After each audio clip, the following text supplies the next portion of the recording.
trên cả muôn vật đời này,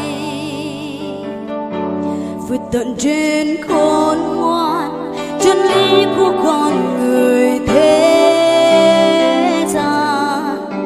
Sự hiện diện của Chúa có chức vô cùng, vượt trên hết năng quyền, vượt trên các vua, vượt trên hết thiên nhiên, trên cả muôn vật đời này,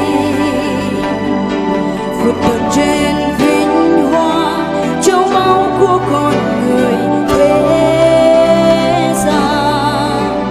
Không chỉ cao quý danh hơn vinh quang Ngài.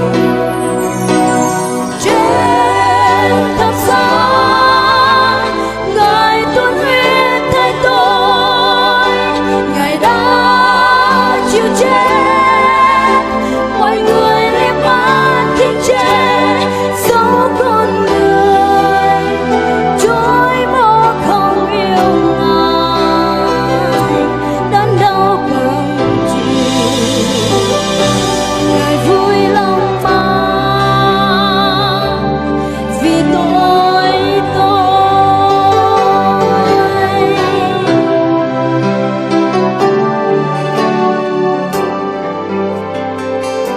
vượt trên hết